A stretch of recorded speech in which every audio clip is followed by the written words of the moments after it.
If not, I'll see you in the morning. Bill, are you gonna be in the fields tomorrow?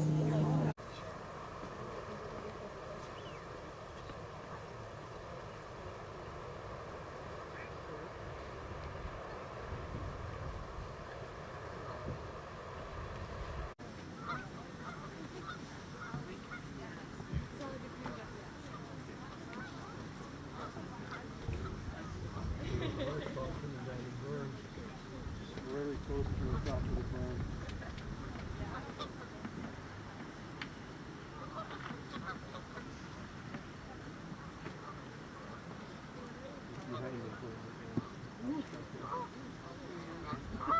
Yeah, correct. Very good, very good.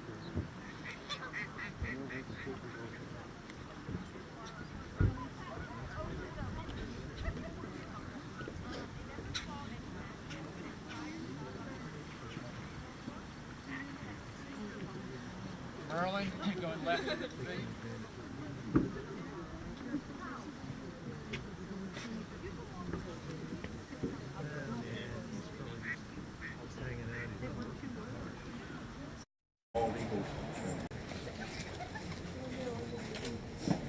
This is probably the most common bird we catch on this project.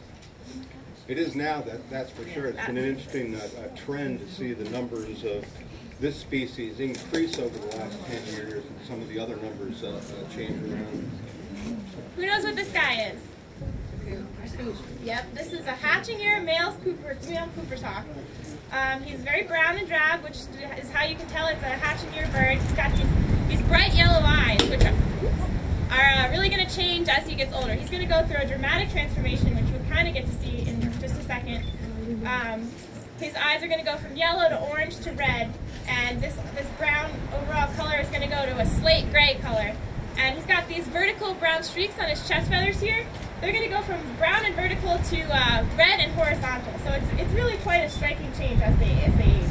And what group of hawks are these guys in? Accipiters. Accipiters, right. So if I can open his wing in this one, you can see.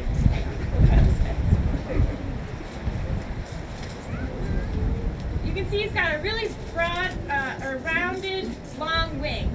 And these guys hunt in forested areas, so they use these wings like a paddle, and they can fly super quickly through the underbrush. They've got this really, really long tail with a wide range of motion that they use like a rudder, and this allows them to catch their prey, which is what? Anybody know? Birds, yeah. So these guys are specialists of birds. I mean, they'll take what they can get. They are opportunistic, but they really focus in on birds, and they hunt in the underbrush so they can. You can see if I move his body around, his head stays kind of in one spot. They use that like an image stabilization on a camera. So as they're focusing in on their prey, they can keep their head still while their body's flying around. And these guys actually kill their prey with their feet with these vicious talons they've got down here that I'm keeping carefully away from myself. They've got really long toes that they use to get in under the feathers of their prey so that they can grip them and kill them and basically just poke enough holes in them until they're ready to eat. And they actually, if you can imagine catching something that's struggling and holding it for a long period of time, your muscles are going to get tired. You're not going to be able to hold it for that long. But all birds of prey have this locking mechanism in their talons. It's actually the tendons in their feet. When they close in on their prey, those tendons lock, so they don't have to use their muscles, and they can hold onto the prey without it getting away. Which is why you really don't want it to grab onto your arm, because it's very hard to let go. Does anybody have any questions about this guy? How long are you keeping that tube? Okay, one question is how do you sex it? You can tell that if this is a male by size. The females are actually quite a bit bigger, and we'll have a good comparison of that in just a second. That's really the main way we tell for all the raptors. And then what was it? A dark, calm place so they don't get overstimulated while we're transporting them around. How do you get them in the tube? And they just go right in. Honestly, they're all feathers. They're much lighter than you'd think they would be. So. And they settle right down. We did a project several years ago with a little cutout here to monitor heartbeat rate, and as soon as they slid into the can, they just calm right down, and we can cross them. And the question for how long do we hold the birds that Casey answered absolutely correctly, no more than an hour.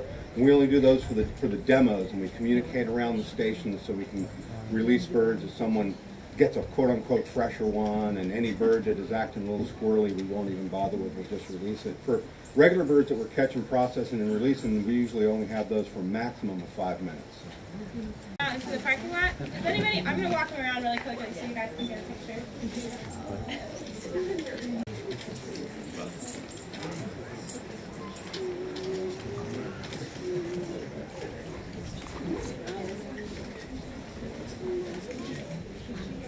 All right, he's gonna go now.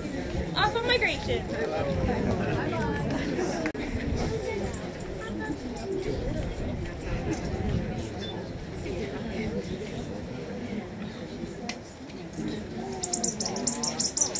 So these are the ones that everyone has trouble differentiating between. Who knows what this guy is? This is a male sharp-shinned hawk. So this is the smallest hawk that we band here. You can see that tiny little band. It's actually the same size band that goes on a robin or a cardinal. So just to give you a size comparison. And when you see them in the hand like that, it's really easy to tell the difference between the Coopers and the sharp-shinned. When you see them flying around, it's the one that tricks everyone most of all. But they've got the same kind of plumage, same shape, because they are getting windy. Hang on. You can hold them like an ice cream cone. But they've got that same plumage as the Cooper's hawk. But these guys are a lot smaller, and they do have a really square tail. The Cooper's hawk had a really rounded tail, and that's one of the best features to differentiate between the two is that square tail of the sharp-shinned hawk. And the female would be a little bit bigger than this, but this guy doesn't know how little he is. He will take a stab at pigeons or whatever comes his way. And he'll feed the female in the nest, and if he's not careful, he might be her next meal, because they will definitely go after the males. But they will also go through that change with the eye color and the slate gray plumage and the barring on the breast feathers. And this guy, this used to be the most common hawk we caught in this project. We used to get several thousand a year, and now we're lucky to get a couple hundred. And that really has to do with the decline in forested habitat. These are specialist forest hunters, and they really need expansive, unfragmented forest habitat to hunt. And since that's really becoming more fragmented and developed by humans, they've declined steeply in the past few years. Whereas Cooper's hawks are much more generalist species. They actually do pretty well in human-dominated areas, so they've actually increased in numbers quite a bit over the last decade or so. But you can see, I'm not going to keep this guy that long. He's got those same rounded, long wings that he uses. He's actually got a blood on those wings, so he was successful at some point today. But they use those to go through the underbrush. So I'm going to let this guy go, and then bring him around for a picture real fast.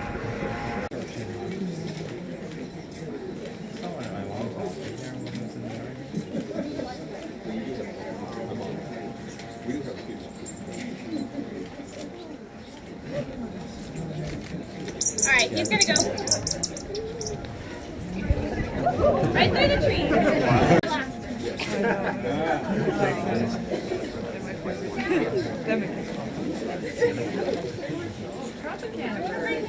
Yeah, we use any cans we can get. So unfortunately, they don't make these plastic ones anymore. They only make them out of cardboard. We make all our own stuff, except for mist nets and the hand tools. We literally basically make everything by hand. Spend hours and hours on it over the course of the year. Yeah, sure. The contract? Yeah. Alright, so what about this one? Anyone know? Female Sharpie, yeah. And this one, you can see what I was talking about with the change. This one is this one. But this one's the hatching year, and this one's the after hatching year. The eye slowly changes color, and look at the difference in the color on the back and on the front. We weren't able to call this a second year because we weren't able to find any old hatching year feathers on it, but there's all the feathers are evenly aged on the wings, so we have to call it an after hatch year as opposed to an after second year or just a second year. So you can see the eye color slowly turning from straw yellow on its way to blood red that they get when they're after second year, but it's not a reliable age character, so we don't use that in aging decipherers. Anybody have any questions about these guys?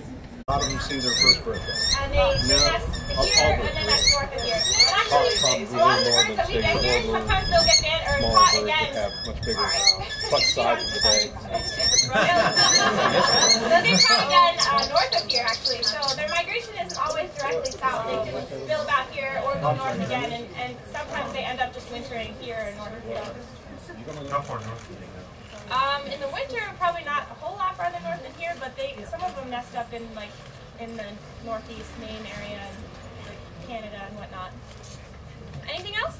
You said that the male Sharpie is the smallest hawk in the Yes. it is. Where does the kestrel come in? Is that smaller? Right there with it, they just have longer wing cords. The male kestrel and the male Sharpie weight oftentimes around the same. But the kestrel has longer wings. And the kestrel gets a little bit of a bigger band as well. Yep. They've got these toothpick legs.